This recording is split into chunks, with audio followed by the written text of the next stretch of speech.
오늘은 8월의 마지막 날입니다. 오늘을 끝으로 여름이 끝났으면 정말 좋겠습니다. 살아오는 동안 이렇게 빨리 여름이 끝났으면 좋겠다고 생각했던 게 올해보다 심했던 적은 없었던 것 같습니다. 그러나 당분간 곤다습한 기후의 기세가 등등할 것으로 보입니다. 다음 주를 봐도 그 다음 주를 봐도 영 시원해지지는 않는 것 같습니다. 여러분들은 이번 여름을 어떻게 보내셨습니까? 여름을 지내시느라 고생 많이 하셨습니다. 저는 꽤 힘든 시간을 보냈고 현재도 진행형입니다. 첫째, 지민이가 논산훈련소에 입대하고 6주 훈련을 마치는 수료식을 다 끝마친 후에 오전 시간에 할 만한 일을 찾고 일을 시작했습니다. 재정적인 부분도 있었지만 군에서 고생하는 아들을 생각하면 뭐라도 나도 힘들게 어떤 일을 해서 그 고생에 동참해야 되겠다는 아버지로서의 그런 마음이 들었습니다. 그런데 문제는 일을 시작하는 시기가 6월 말이라는 점입니다. 지금까지 일을 했어도 그때부터 이제 좀 쉬는 게 좋은데 지금까지 지민이의 일정에 맞춰서 군 관련된 일을 해야 되겠기에 다른 일을 시작하지 못하다가 이제 국가에 맡기고 나니 내가 자유롭게 할 수 있는데 그때가 바로 6월 말이라는 점입니다. 힘을 쓰는 일을 시작했습니다. 올해 폭염, 폭우, 극한이라고 하는 수식어가 붙었던 날들 너무 힘들었습니다. 그냥 가만히 있어도 땀이 주르륵 흐르는데 힘든 일을 수행해야 되니까 2배, 3배 힘든 겁니다. 현재 손목, 팔목, 목, 어깨 많이 아픈 곳이 없습니다. 다 불편합니다. 그리고 늘 피곤합니다. 하지만 긍정적인 변화도 있습니다. 2달 동안 제 몸무게가 3kg이 빠졌습니다. 몸무게에 대한 목표를 매년 세우는데 그 목표치에 이르는 게 그냥 한두 번 정도지만 원래대로 돌아가는데 지금은 완벽하게 3kg가 빠졌습니다. 5년 내 최저 몸무게가 됐습니다. 그리고 근력량이 많아졌어요. 근육이 많아졌습니다. 제가 호날두 같이 됐다고는 말할 수 없지만 한 유재석 정도의 변화가 생긴 것 같습니다. 좋지 않았던 무릎이 좋아졌습니다. 어느 날 무릎 보호대도 없이 일하고 있다가 무릎 보호대 안 가져왔네? 무릎 보호대를 전 생명같이 여기거든요. 영화 보고 나면 계단을 못 내려가요. 무릎이 좋지 않아서. 그런데 하루 종일 일하고 끝자락에 무릎 보호대를 오늘 안 하고 일했다는 걸 알게 됐으니 이제 완전히 나은 겁니다. 2년 동안 낫지 않았는데 약도 많이 먹고 운동도 많이 했었는데 일하면서 완전히 나았으니 또 감사의 제목이죠. 살을 왜 못 뺄까요? 살은 빼기가 쉽습니다. 죽지 않을 만큼 먹고 죽을 만큼 일하면 그냥 빠지게 돼 있어요. 빠지게 돼 있습니다. 그럼에도 불구하고 이 일이 힘들어서 내일이라도 당장 그만두고 싶은 마음이 있습니다. 지난 토요일에도 거의 번아웃이 됐어요. 그런데 어떤 마음이 드냐? 1년 365일, 1년 4개월 중에 가장 힘든 때가 여름이잖아요. 그 2달 열을 그 생고생을 하면서 포기하지 않고 끝까지 이겨냈는데 이제 가을이 눈앞인데 지금 그만두자니 너무 아까운 거예요. 내가 고생하고 내가 그만두면 누군가가 와서 그 일을 할 텐데 그 사람은 시원한 바람 맞으면서 뭐 쉽네? 라고 여길 걸 생각하면 악착같이 가을 끝날까지는 해야 되겠다는 생각이 듭니다. 일종의 보상심리죠. 그러니까 얼마나 빨리 가을이 오기를 바라겠어요. 지난 토요일만 해도 힘들었는데 이번 주도 힘들 건데 빨리 가을이 왔으면 좋겠다는 생각이 있습니다. 가장 힘든 여름과 가장 쉬운 가을이 맞닿아 있습니다. 파수꾼이 아침을 기다리듯이 저는 가을을 기다립니다. 지민이가 휴가를 기다리듯이 저는 가을을 기다립니다. 저희 이런 상황과 바람, 지금은 어렵지만 뭔가를 기다리는 저의 상황이 오늘 본문 그리고 앞으로 살펴볼 요한계시록과 정확하게 오버랩 됩니다. 현재의 고난 가운데 좌절하거나 포기하거나 낙심하지 말아야 될 이유는 승리의 주님께서 곧 오시기 때문입니다. 그래서 고난 가운데 소망을 가져야 한다는 것이 바로 사도 요한이 하나님께로부터 받아서 전해주는 메시지입니다. 요한 계시록이잖아요. 계시가 뭡니까? 드러내는 거예요. 예전엔 감추어져 있고 예전엔 비밀이었던 것을 드러내는 겁니다. 요한 계시록을 다른 이름으로 요한 묵시록이라고도 하죠. 이런 장르를 묵시문학이라고 합니다. 묵시문학은 덮어준다, 감춘다 이런 뜻이 있어요. 이중적이죠. 요한 계시록, 요한 묵시록은 보통의 일반인들은 알 수 없게끔 꽁꽁 묶어두지만 결국 드러내고 알아들어야 할 이들이 알아야 되기에 은유의 형식으로 또 상징의 모습으로 이렇게 알려지는 것이 요한계시록입니다. 그걸 잘못 풀고 잘못 해석하면 이단으로 가는 거예요. 666이나 14만 4천 그런 것도 그렇습니다. 상징인데 그 상징을 어떻게 푸느냐에 따라서 바른 해석이 되기도 하고 그냥 자기 복음이 되고 이단이 되기도 한다는 겁니다. 요한계시록의 이중성, 덮어져 있는 또 덮어야 하는 것, 그러나 드러내되 은밀하게 드러내서 알만한 사람은 다 알고 위로를 누리고 소망을 가지게 하는 책이 요한계시록입니다. 그래서 이런 이중성 때문에 쉽지 않고 또 많은 이단들이 요한계시록과 관련된 그런 모습들도 우리는 알고 있습니다. 요한계시록은 로마의 기독교 박해로 극심한 고난을 받고 있는 초대교회 성도들에게 그리스도께서 반드시 오셔서 이 악의 세상을, 악의 세력을 심판하시고 자기 백성을 구원해 내실 것이라는 것을, 미래에 있을 일을 알림으로 현재의 위로와 소망을 갖도록 하는 겁니다. 오늘 너무너무 덥지만 내일은 기온이 뚝 떨어집니다라고 하는 뉴스를 보면 얼마나 기대가 되겠어요. 내일은 좀 살만하겠구나 이런 생각을 가지잖아요. 지금 극한의 어려움 가운데 지옥과도 같은 고통이 있지만 천국이 곧 올 것이라고 하는 메시지를 담고 있는 것이 요한계시록입니다. 편지의 송신자, 보내는 자는 사도 요한, 편지의 수신자는 소아시아의 7개 교회입니다. 모든 성경은 그렇지만 요한계시록도 1차 독자는 그 시대 사람이에요. 그 시대 로마의 박해 가운데 있는 그 시대의 사람, 그 시대의 성도들에게 주는 메시지입니다. 그러나 궁극적으로는 오고 오는 모든 세대의 모든 그리스도인들에게 주시는 메시지이기도 합니다. 그래서 요한계시록뿐만 아니라 모든 성경이 그러하죠. 그 시대의 사람들에게 주는 메시지, 그리고 그것을 보면서 그 원리를, 그 적용점들을 오늘 우리가 찾아가고 그 말씀 속으로 들어가야 하는 것들. 그래서 우리는 2차 독자다 그렇게 말할 수 있을 겁니다. 요한계시록은 크게 5부분으로 나누어지는데 오늘 1장이 한 부분인데 서론격입니다. 요한계시록은 그리스도를, 예수님을 계시하는, 드러내는 책이기도 하고 예수님께서 친히 자신을 드러내는, 계시하는 책이기도 합니다. 궁극적으로는 하나님께서 장차 있을 일을 예수님에게, 그리스도에게 알려주십니다. 천사들에게 알려주시죠. 그 천사들이 예수님이 요한에게 알려주고 요한이 소아시아의 성도들에게 그리고 모든 주님의 백성들에게 알려주는 형식으로 전해집니다. 하나님으로부터 시작하여 모든 주님의 백성들에게 전파되는 형식이라는 겁니다. 하나님께서는 그 종들에게 머지않아 일어나게 될 일들을 보이십니다. 자신의 비밀을, 장차 있을 일을 숨기지 않고 친히 드러내시는 우리 하나님이십니다. 1절에 보면 속히라고 하는 표현이 있어요. 속히. 그 말은 급작서, 갑자기 일어난다는 말이지 즉시로 그 일이 일어난다 이렇게 해석할 수는 없습니다.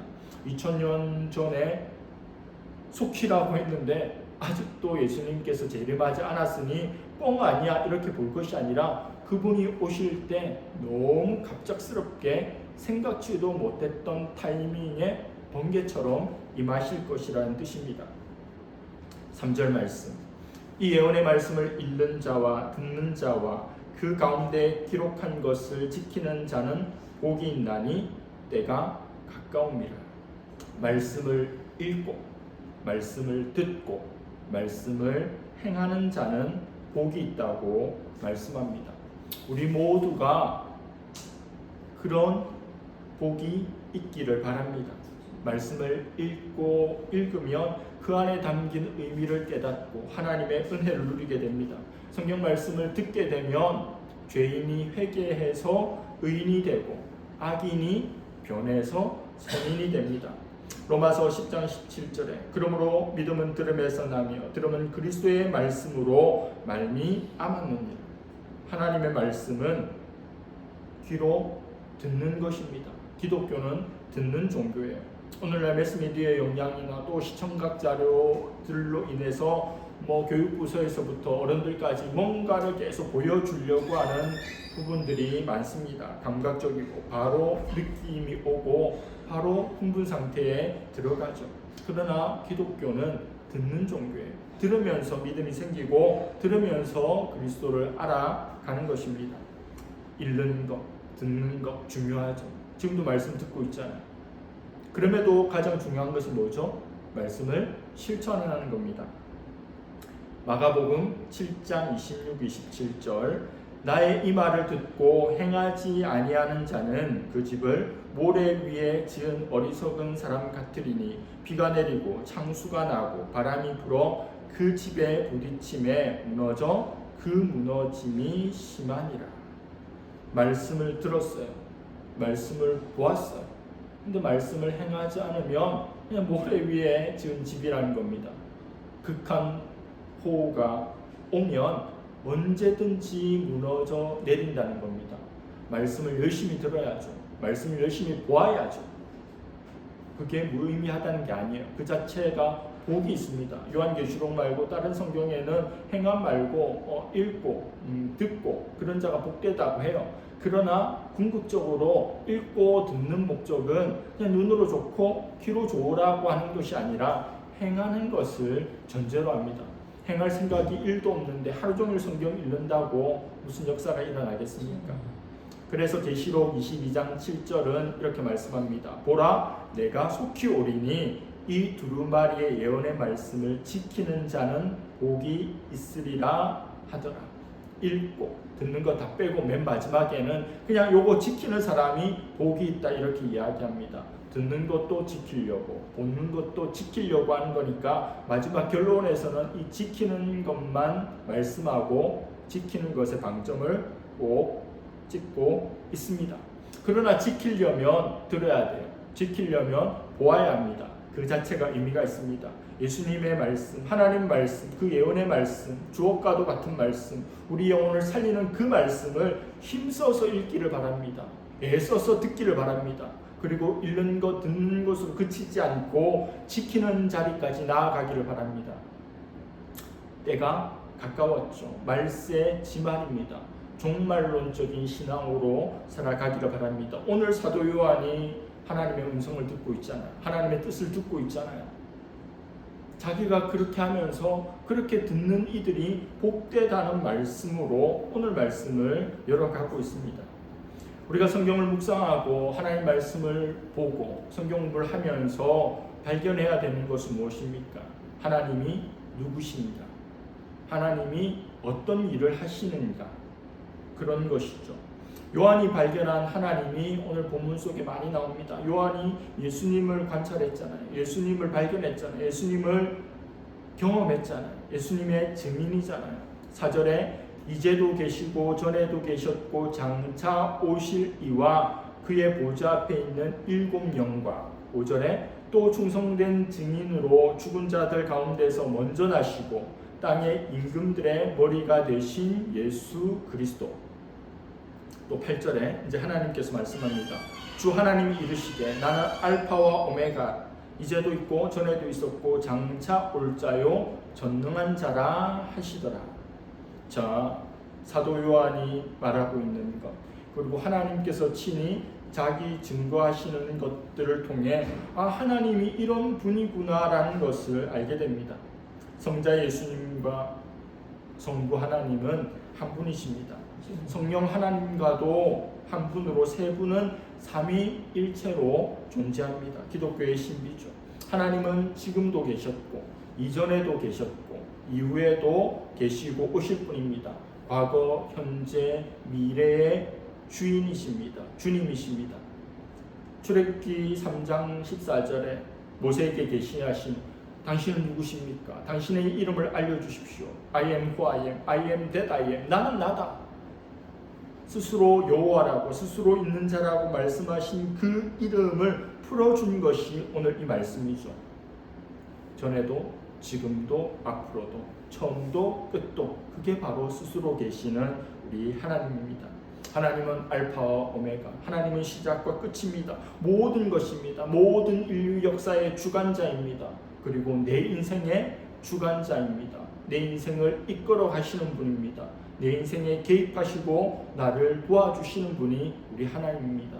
온 우주에 온 인류 역사의 수레바퀴를 열심히 디테일하게 돌리는 하나님께서 너무도 미약하고 아무것도 아닌 우리 인생에도 관심을 기울이시고 깊이 개입하시고 영광 받으시고 기뻐하시고 안타까워하시고 함께 하신다는 겁니다.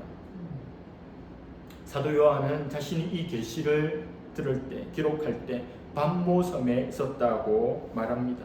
많은 학자들에 의하면 사도 요한은 주후 95년경 로마 황제 도미티안이 통치하던 시기에 종교적 핍박으로 인해 반모에 잡혀가게 되었다고 합니다. 유배를 가게 된 거죠. 붙잡힌 게 된 겁니다. 많은 예수님의 다른 제자들은 어떻게 됐습니까? 다 순교당했죠. 베드로는 십자가의 거꾸로 또 자기 몸이 톱으로 켜서 죽임당한 이들도 있고 가죽이 벗김당한 이들도 있고 그렇게 다 순교의 제물이 됐는데 사도 요한만 오랫동안 살게 되었고 반모섬에서 하나님의 계시를 받게 되는 겁니다. 주님의 사역을 헌신하다가 짧은 순간 하나님 앞에 헌신의 제물로 드려지는 그런 순교도 참으로 귀한 일이지만 한평생 순교자적인 삶을 살았던 요한의 삶도 결코 가볍지 않다 생각해야 합니다. 요한은 주의 복음을 전합니다. 헌신합니다. 하나님의 기쁨이 됩니다. 근데 요한이 애쓰고 힘쓰며 사도 바울과 같이 그에게 찾아오는 것은 뭡니까? 복입니까? 칭찬입니까? 인정입니까? 돈입니까? 명예입니까? 아니요, 복음 전하고 하나님 일을 하면 할수록 비례하여 환난이 오고 핍박이 오고 고생이 오는 겁니다.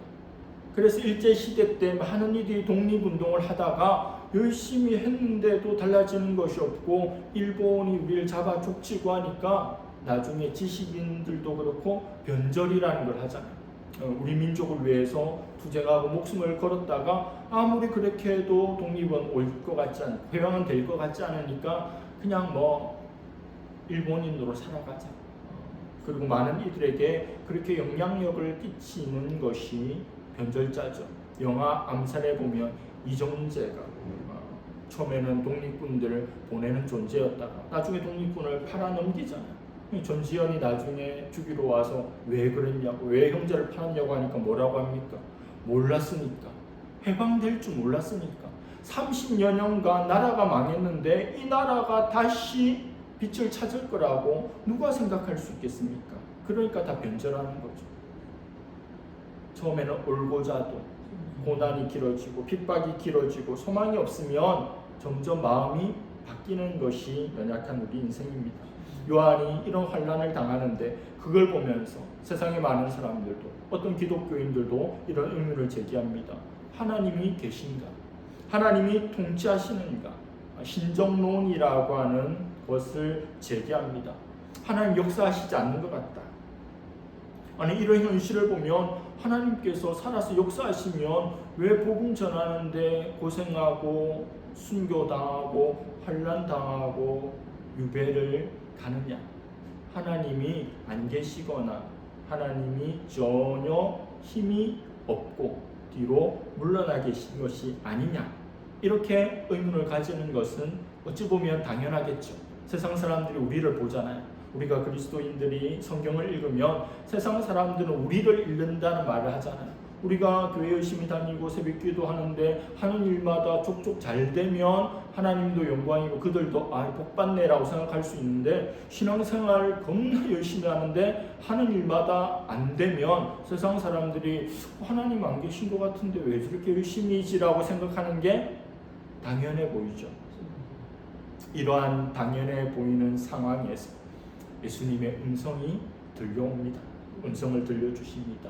이상을 보여주십니다. 나는 존재하고 있어. 나는 다 알고 있어. 나는 개입하고 있어. 나는 기다리고 있어. 하나님께서는 하나님의 말씀과 예수 그리스도의 증언으로 밤모섬에 유배되어 있는 요한에게 찾아오셔서 성령으로 감동하시고 그리스도의 음성을 듣게 하십니다. 노사도 요한이 얼마나 위로가 됐겠어요.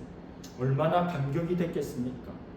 수십 년 동안 내 사랑하는 주님 위해서 십자가 지고 달려왔던 그의 삶이 예수님의 음성 한마디에, 예수님이 보여주시는 환상 하나로 모든 것이 다 회복이 되고 상세가 되고 보상을 받는 듯한 마음이 들지 않겠습니까? 환난 중에 있는 사도 요한의 눈을 열어 이상을 보게 하십니다. 그리고 그것을 기록하게 하십니다. 기록은 자기 자신을 위해서도 하지만 남들을 위해서 하잖아. 나는 딱 봤는데 잊어버릴 수 있지만 기록해서 써보내야 합니다. 왜요? 그들이 격려받아야 하니까. 소아시아의 7교회가 칭찬받아야 하고 책망받아야 하기 때문에 사도 요한에게 두루마리에 편지를 쓰라고 합니다. 그래서 다음 주부터 살펴볼 2장부터 7개 교회에 보내는 하나님의 지엄한 메시지가 나오는 겁니다. 요한은 성령의 감동하심을 받아 그리스도 이상을 봅니다.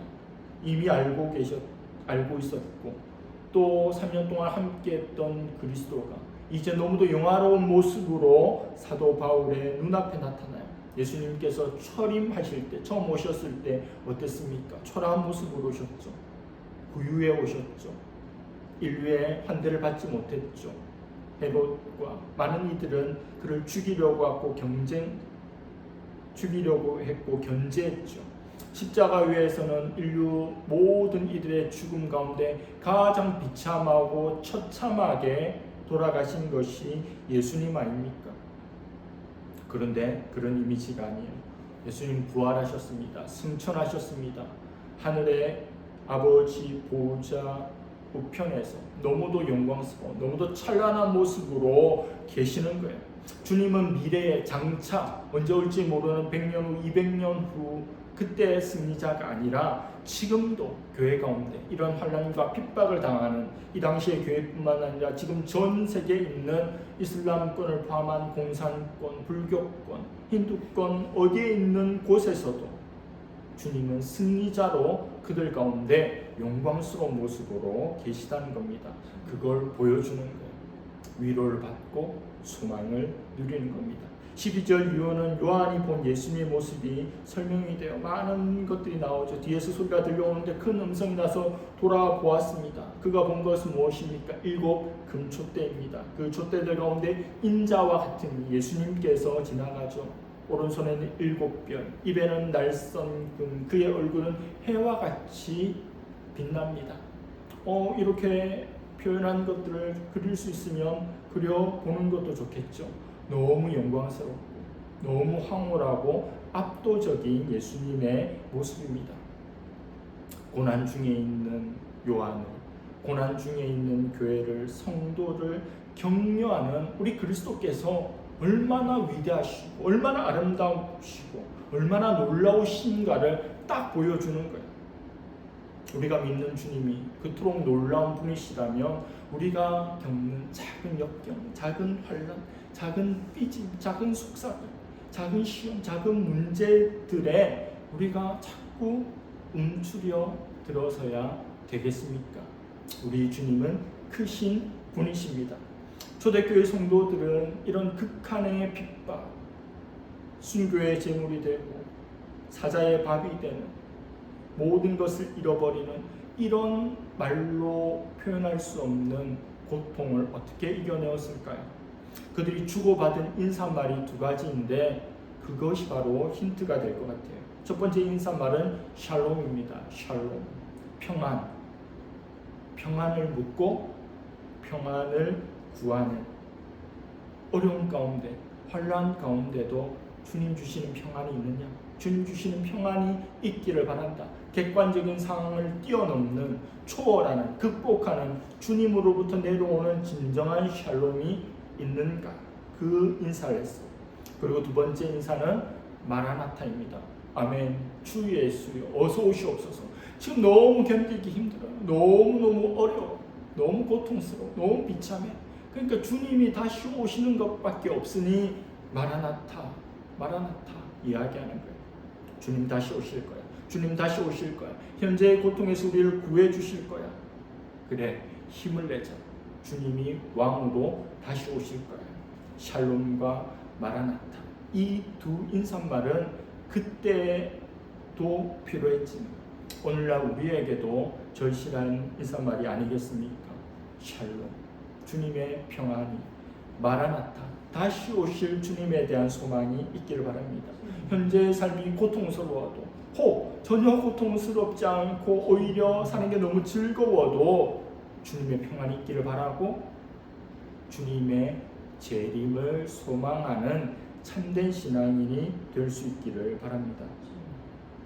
요한은 예수님을 보고 그의 발 앞에 엎드려서 죽은 자 같이 됩니다.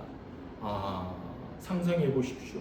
요한은 예수님과 3년 동안 함께 다닌 존재예요. 예수님의 12제자 가운데 베드로, 야고보, 요한은 또 특별한 제자였고 그 중에서도 요한은 자기가 쓴 요한복음에 예수께서 그 사랑하시는 제자라고 스스로를 이렇게 칭합니다.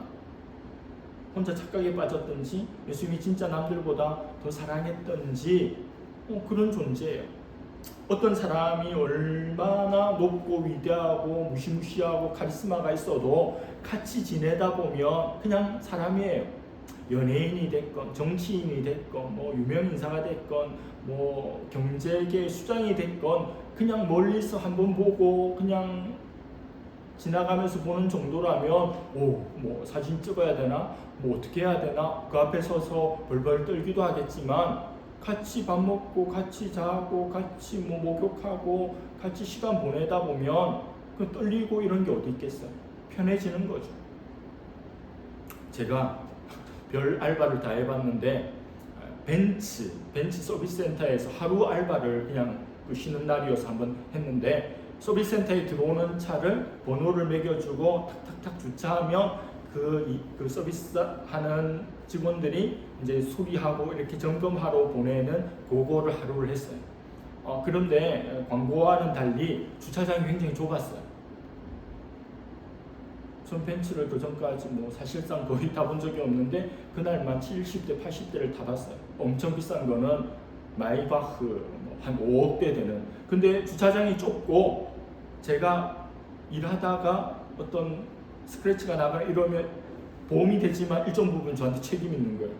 그러니까 이 스트레스가 보통 스트레스가 아니죠. 들어오는 사람마다 아줌마들이 찼으면 이렇게 앞에 돼 있고 또 등치가 크고 키가 크면 이렇게 다 조절하면서 이제 이렇게 하는 일이었는데 그걸 보면서 무슨 생각을 했냐. 저는 그 서비스 센터의 직원들을 목격했어요. 그 사람들은 저는 조심조심 삐 소리만 예민하게 나도 내 눈으로 볼 때는 아무것도 없는데 경보음이 울리니까 내려서 다 볼 수는 없잖아요. 그 예민하게 좀 넓게 잡으면 삐 소리 나는데 눈으로 보면 없어. 그거 믿고 갔다가 긁었으면 그냥 집에 있는 게 나은. 저는 그렇게 한 대부터 70대까지 초긴장 상태에서 그렇게 조심조심 이렇게 했어요. 그런데 일하는 젊은 사람들은 아무렇지도 않게 차를 막 기가 막히게 놀랬습니다. 그러면 제가 나이지리아 속담이 떠올랐어요. 나이지리아 속담 제가 유일하게 아는 겁니다. 사자도 자주 보면 표범으로 보인다 이런 말이 있어요. 아무리 대단한 존재도 자주 보면 그렇게 대단하지 않게 보여요. 제가 볼 때 벤츠 수천만 원 수억 대고 어떻게 하나 싶지만 5년, 10년, 15년 보는 그 사람들한테는 벤츠나 뭐 아반떼나 똑같은 거예요. 자기 차 잘 아니까. 그러니까 뭐 떨리거나 조심해야 되거나 오 벤츠다 이런 마음이 없는 거예요. 우리 예수님께서 구원자시고 우주의 주인이시지만 제자로 3년간 지내다 보면 우리 그냥 주님이고 예수님이고 뭐 이런 거죠. 그런데 수십 년 지나서 다시 만나는 예수님 앞에 반가운 마음이 아니라 경외감에 압도당합니다. 납작 엎드려 버렸어요. 이미 아는 사람이에요. 아는 존재예요. 관계도 있어요. 사랑도 많이 받았어요. 친합니다. 그런데 죽은 것 같이 납작 엎드려져 버렸어요. 너무도 영광스러운 모습 앞에 압도당한 겁니다. 요한에게 있으나 우리에게는 없는 게 뭔 줄 아세요? 바로 경외심입니다. 예수님의 제자로 3년과 함께 지나고 편해질 대로 편해질 수 있으나 너무도 영광스러운 예수님 앞에 죽은 것처럼 납작 엎드리는 사도 요한의 그 경외심이 우리한테는 없습니다. 너무 쉬운, 너무 편한 하나님으로 살아가고 있습니다. 하나님을 경외하는 마음으로 하나님을 섬기는 우리가 되기를 바랍니다. 주님은 그런 요한에게 측은한 마음, 사랑하는 마음, 오른손을 얹고 두려워하지 말라고 말씀합니다. 이전에 베드로가 폭풍 가운데 두려워할 때 두려워하지 말라, 마리아가 빈 무덤 앞에 있을 때 두려워하지 말라고 말씀하신 것과 같아요. 단지 두려움을 없애주는 것이 아니라 이제 믿음을 회복하고 힘을 내어서 복음의 증인이 되고 말씀의 전파자가 되라는 주님의 격려이죠. 20절 말씀입니다. 내가 본 것은 내 오른손에 7별의 비밀과 또 7 금촛대라. 7별은 7 교회의 사자요 7 촛대는 7 교회니라. 요한을 친히 만나주신 주님은 현재적으로 내가 교회를 다스리고 있음을 보여주십니다. 오른손에 7별 7 촛대를 쥐고 계십니다. 주님의 교회와 주님의 교회의 사역자들을 주님께서 딱 쥐고 역사하고 계십니다. 이미 승리하신 엄청난 권능으로 교회에 임재하시고 운행하시고 친히 다스리시는 주님의 모습을 드러내고 있습니다. 오늘 본문을 통해서 우리가 알게 되는 것은 무엇입니까? 주님은, 우리 예수님은 단지 한 개인의 구주일 뿐만 아니라 온 우주의 주인이시고 구원자라는 겁니다. 무한한 권능과 무한한 권세와 영광을 가지고 만국을 다스리는 왕 중의 왕, 킹 오브 킹스라는 거예요. 전능하신 분이라는 겁니다. 그래서 그 주님이 전능하기에 그 주님을 믿고 있는 우리도 왕의 자녀로 당당하게 살아가야 한다는 겁니다. 이 세상이 비록 삭막하고 사막과 같고 어쩌면 흑암과 같고 지옥과 같은 모습들이 있다 할지라도 믿으면 믿을수록 기도하면 기도할수록 어려운 일들이 찾아오고 말씀대로 살수록 손해보는 일들이 있어도 그리스도 안에서 이미 승리한 믿음을 지켰던 선배들을 바라보고 또 궁극의 승리를 이루신 예수님을 바라보고 묵묵히 분연히 그 길을 가야 한다는 겁니다. 반모섬에서 계시를 받았던 요한을 생각해 보십시오. 주님이 고난이 지나 현재 이 영광스러운 모습으로 나타나는 것처럼 내 인생 돌아보니 고난밖에 없고 지금도 늙어서 이 반모섬에서 자유가 억압당하고 고통당하고 있지만 주님께서 영광으로 인도해 주시리라는 소망이 생기고 나를 찾아오시고 성령으로 충만케 하고 말씀하여 주시고 또 나를 통해서 앞으로 있을 일들을 알리는 역할을 하게 하시니 이 얼마나 감사한 일입니까? 이것을 위해서 수십 년간 요한을 지키시고 보호하시고 그의 목숨을 유지시켜 준 겁니다. 물론 인간적으로 보면 그렇게 살 바에야 죽는 게 낫다. 뭐하러 그렇게 고생해? 늙어서 그 고생을 한다는 게 인간적인 관점에서는 불행할 수 있지만 영적인 관점에서는 누군가는 해야 될 미래에 있을 일을 알리는 알림이로서의 일을 성경의 제일 마지막 요한계시록의 저자로 그를 사용하고 있으니 이 얼마나 영광스러운 일입니까? 가문의 영광이죠. 수천 년의 영광입니다. 말씀 마무리하겠습니다. 요한계시록의 서론은 우리에게 무엇을 보여줍니까? 믿는 자들에게, 성도들에게 고난은 있으나 절망은 없다는 메시지를 주고 있습니다. 그것이 요한계시록 전체의 메시지입니다. 우리의 현실은 닫혔습니다. 닫힌 것 같이 보이는 게 아니라 닫혔습니다. 그러나 눈을 들어서 하늘을 올려다보면 하늘이 열려 있어요. 우리의 현실은 이 땅은 닫혀 있지만 하늘이 열려 있어요. 돼지는 하늘을 볼 수 없는 자이지만 우리는 하늘을 볼 수 있는 사람이죠. 하늘을 보면 열린 그 하늘에서 하나님의 말씀이 있고 하나님의 도우심과 하나님의 은혜와 구원이 있습니다. 내일부터 시작하는, 오늘부터 또 시작된 우리의 일주일, 그리고 맞이하게 될 가을, 그리고 연말 향해서 달려가게 될 것인데 어떠한 어려움 속에서도, 어떠한 세상의 핍박과 환난 속에서도, 억울한 일 가운데서도 오직 믿음으로, 오직 말씀으로 나아가는, 그래서 주님께서 그러하셨던 것처럼 반드시 승리하는 그런 저와 여러분 될 수 있기를 간절히 바랍니다. 기도하겠습니다. 하나님 아버지 감사합니다. 마지막 때에 있을 일들을 사도 요한을 통하여 우리에게 들려주시는 주님의 음성을 듣습니다. 위로하고 소망을 가지게 하는 그 메시지를 바라봅니다. 핍박당하고 환난당하고 순교당하는 절망의 골짜기를 지나가고 있지만 이미 승리하신 영광스러운 예수님으로 인하여 지금 우리가 견딜 수 있고 반드시 승리하게 될 것이라는 소망과 믿음으로 세워지는 것들을 보았습니다. 하나님, 우리가 살아가는 이 인생길, 이 순례자의 길에서도 주님 주시는 평안을, 또 다시 오실 주님에 대한 마라나타의 소망을 가지며 오늘을 견디고 이기는 우리 모두가 되게 하여 주시옵소서. 감사드리며 예수님의 이름으로 기도드립니다. 아멘.